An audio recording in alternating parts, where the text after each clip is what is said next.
વડાપ્રધાન નરેન્દ્ર મોદીના જન્મદિવસ નિમિત્તે વોર્ડ નંબર 13ના કાઉન્સિલર જ્યોતિબેન પટેલ અને પૂર્વ કાઉન્સિલર નીતિનભાઈ પટેલ દ્વારા દિવ્યાંગ ભાઈઓ બહેનો માટે અંબાજી દર્શન યાત્રાનું આયોજન।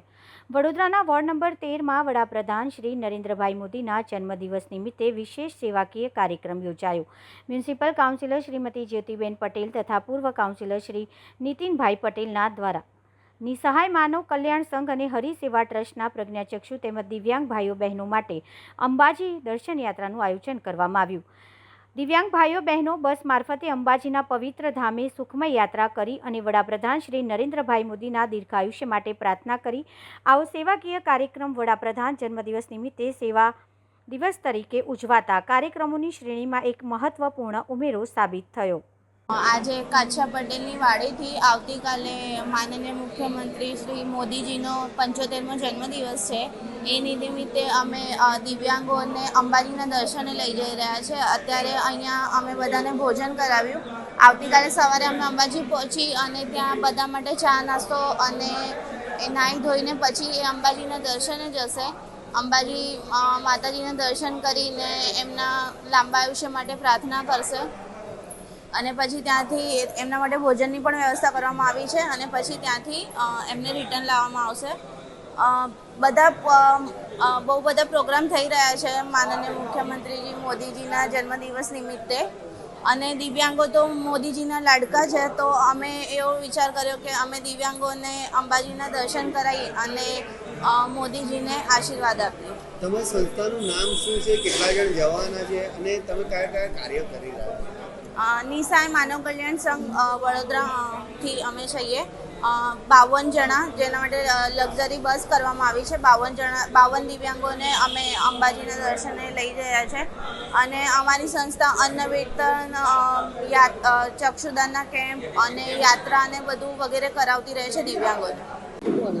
ખરેખર બહુ મોટું યોગદાન રહેશે। બધા પોતપોતાની રીતે કરતા જ હોય છે, પણ એ લોકોની પાસે દ્રષ્ટિ નથી, પણ એ લોકો પોતાના મનની દ્રષ્ટિથી એમના દર્શન કરશે માતાજીના અને એમને જે ખુશી મળશે અને અંતરથી જે એમને આશીર્વાદ આપશે તો એ બહુ સારી વસ્તુ છે।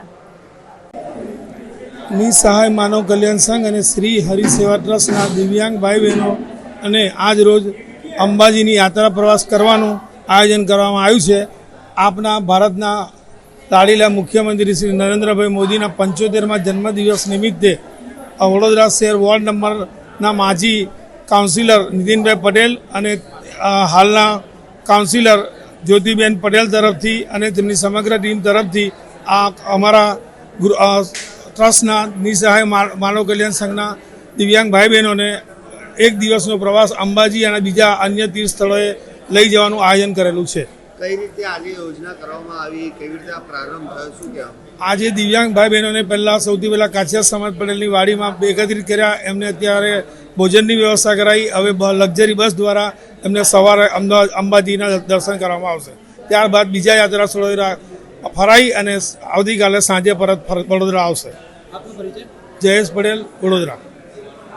એક આખી મોટી બસ આપણે કરી છે અને એ લોકોની સાથે એમના હેલ્પ જે કરતા હોય એ લોકો પણ સાથે હોય છે અને જ્યારે મોદી સાહેબનો બર્થડે આવે છે, જન્મદિવસ આવે છે, એ નિમિત્તે આપણે મોદી સાહેબના દીર્ઘાયુ માટે આજે એક આપણે પહેલ કરી છે કે દરેક પ્રજ્ઞાચક્ષુ લોકો છે એ લોકો અંબા માતાએ જશે અને માતાજીના દર્શન કરશે અને માતાજીને પ્રાર્થના કરશે આપણા વડાપ્રધાન મોદી સાહેબના માટે, દીર્ઘાયુ માટે અને શરીર એમનું સ્વસ્થ રહે એના માટેનો આપણે આ કાર્યક્રમ રાખ્યો છે અને દરેક જણ ખૂબ જ ખુશ છે।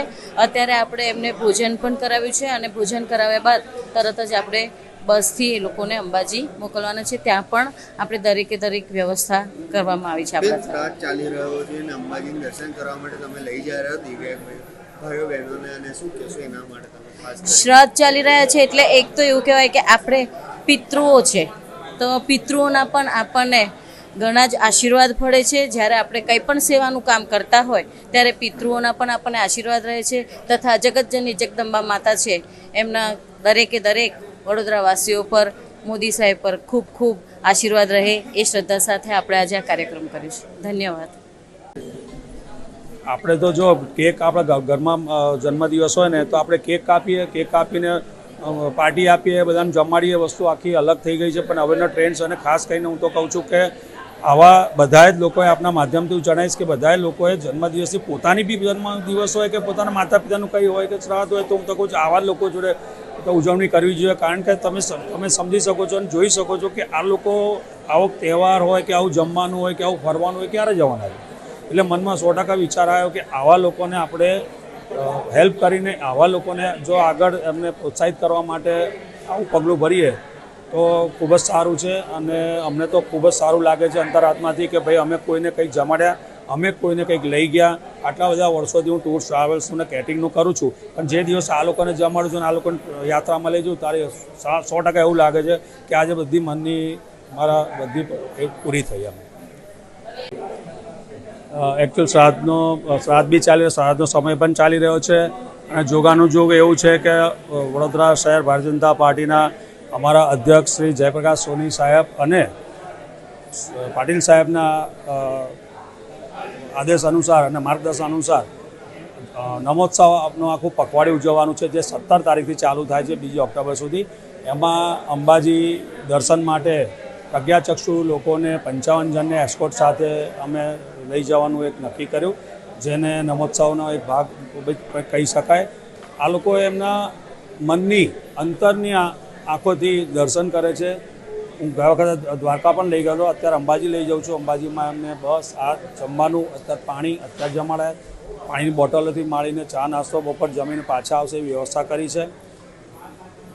આ કરવાનું કારણ એક જ છે કે નરેન્દ્રભાઈ મોદીજીના જન્મદિવસ નિમિત્તે આપણે પખવાડિયું ઉજવી રહ્યા છે. તો નરેન્દ્રભાઈ મોદીના બિલકુલ અંગત અને બિલકુલ નજીક કહેવાય એવા દિવ્યાંગો હોય છે, એમાં ખાસ કરીને પ્રજ્ઞાચક્ષુ. તો એમને જે પસંદ છે, એમને લોકો જે પસંદ છે એવા લોકોને આપણે એમને જન્મદિવસની ઉજવણી કરીને એમના આશીર્વાદ આખા સમગ્ર ભારત દેશમાં તથા મોદીજીને 75 વર્ષ પછી એમના આશીર્વાદ પડે અને આખું ભારત દેશ એમના ગુણગાન ગાય. એ છે તો સમજો હિન્દુત્વ છે, અને એ છે તો આટલા સારા પ્રધાનમંત્રી ફરી મળવાના નથી, તો એમને પણ દીર્ઘાયુ માટે એમના આશીર્વાદ આ લોકોના પડે એ જ આશયથી આ પ્રોગ્રામ રાખેલો છે. અસ્તુ. વંદે માતરમ. ભારત માતા. કેટલા દિવસનો પ્રવાસ છે?